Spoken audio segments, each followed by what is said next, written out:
here on Good Things is in Columbus. He's a Columbus native and a local historian, Mr. Rufus Ward, who also has a column in the Dispatch, I guess on the Sunday paper, correct, Rufus? That's correct. It's on Sundays.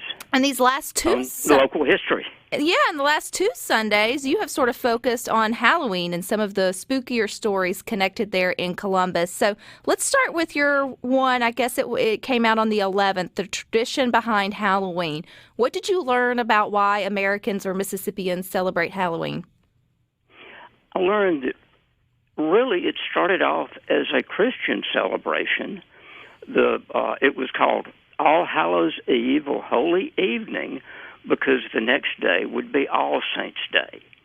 And it was fascinating that one of the ways that trick-or-treating started was like a passion play. Children would dress up as evil demons, witches, goblins, go door to door, and people, rather than rejecting them, would be kind to them and give them cakes and cookies. The children would go home, eat them, take off their costumes, go to bed, and wake up and go to church on All Saints' Day with the kindness of neighbors having driven away the evil. I always thought that was a neat way to look at Halloween and costumes. It really is, Rufus, and it's a far cry of what we've done, what we've sort of transformed it to over the decades, and the fact that I guess 2020's Halloween will probably look even scarier or different. But where does it sort of come home, where we have our own sort of backyard creepy ghost stories or tales of the night, which kind of led to your yesterday's column that came out there in the Dispatch, The Strange Story of the W.H. Gardner. Set the stage for how this became one of your favorite ghost stories. It started out, it's not known as a ghost story, but probably my favorite is the story of the Eliza Battle, a steamboat that left Columbus in 1858 going to Mobile and caught fire and burned on a flooded river in the middle of an ice storm. And it made international headlines. Wikipedia now calls it one of the most famous ghost ships. And I was reading up on the W.H. Gardner and realized it was almost a parallel wreck with some of the same people involved. And I thought, wait a minute, this becomes a ghost story. And that's how I got to working on it. What did you find out that the two had in common?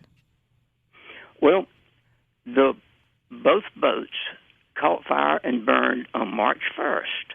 The Eliza Battle in 1858 and the W.H. Gardner in 1887. Frank Stone, who was captain of the W.H. Gardner, had been the clerk on the Eliza Battle. Both boats had lost control of the steering and could not make it to a bank and floated into the middle of a flooded wood where people had to jump into freezing water to escape the flames. Just sequence after sequence. The Eliza Battle caught fire between 1:30 and 2 in the morning and burned. The Gardner caught fire between 2:30 and 3 in the afternoon and burned. And I just started thinking, this gets kind of creepy when you look at all that. Both of them just horrific instances. Both of them had real heroes. In the Eliza Battle, Frank Stone, who was captain of the Gardner, was the hero and swam back and forth saving people. And in the Gardner, there was a young black man by the name of B.B. McCall, who was called the cabin boy. And he jumped in the water and swam back and forth to the riverbank saving people. And just an amazing sequence of events, and both of them utterly horrific. On the Eliza Battle, about 30 people died, and all but one either drowned or froze to death in the water.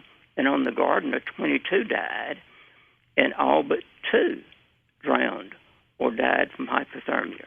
Rufus, are you the first to sort of see the correlation between the two accidents there, or has it been sort of written about or studied before? I've never seen it before, and I wrote a book about 10 years ago on steamboats on the Tom Bigby, and never came across that. The Gardner was just another one of those sad, horrific accidents that sometime happened. And writing this column was when I suddenly said, wait a minute, this has more in common than I realized. It really did make it a creepy story. It is kind of a creepy story, especially as we're coming into the Halloween season. How do you find these stories for your column, Rufus? I mean, week after week, you're writing history and pulling out stories from way back when and bringing them to us. So where do you go in your archives to get stories such as this? Some of it are stories that have been passed. I come from a family that's always sat on the front porch and told stories, and I picked a lot up that way. Others, people will write me or call me and say, what about so-and-so? And the Library of Congress has digitized a lot of Mississippi newspapers going back to the early 1800s, and it's called Chronicling America. And it's a wonderful resource that if you know the date something happened, you can go back and pull the first-person accounts of what happened. One of the amazing things on the W.H. Gardner was one of the most interesting accounts appeared in, of all newspapers, the Tombstone Epitaph, that famous newspaper of the Wild West they once made a TV show about. And I thought, now that is neat. That is neat. By any chance, were you able to track down any descendants from the one or the two survivors there of either ship? I have not. Well, of the Eliza battle, I have found several survivors, descendants. Some of them, all they know is that their great-great-grandfather was either owned or died on a boat that caught fire and burned in an ice storm in the 1850s, which automatically tells me what boat. And I found one grave in the woods near West Point of someone who died on the Eliza battle, and another person is buried in the Friendship Cemetery in Columbus who died there. So there's still signs of those boats and their families left around. Several families still do maintain fairly explicit stories of what had happened to their relatives. So when it's talking about... Had come home on crutches, and that story passed down. They thought he had died, and then he shows up at the front door needing help getting in. That's long before you had a phone where you could text and say, I'm good, or mark on Facebook, I'm safe, from a storm or whatever it may be that we have now. I mean, if you got pushed ashore, you had to find your way home and wait till then to let them know that you were okay. Are there any other sort of just connections with those two tales that makes it a good, solid Mississippi sort of spooky ghost story? The stories of some of the people, there are a number of ghost stories associated with the Tombigbee River, and these were big boats. The Eliza battle was 200 feet long, and the Gardner was 150 feet long. And stories of other boats leaving and accidents happen still survive, and there's two ghost figures that appear at the Tombigbee Steamboat Landing in Columbus. People have seen one rowing a boat down, and when he gets to where the old bridge was, he disappears. And there's another story of a man in old-fashioned clothing walking on an old roadbed towards Columbus, and when he gets to the riverbank where the old bridge had been in 1877, he suddenly disappears. So it's some very interesting stories of hauntings.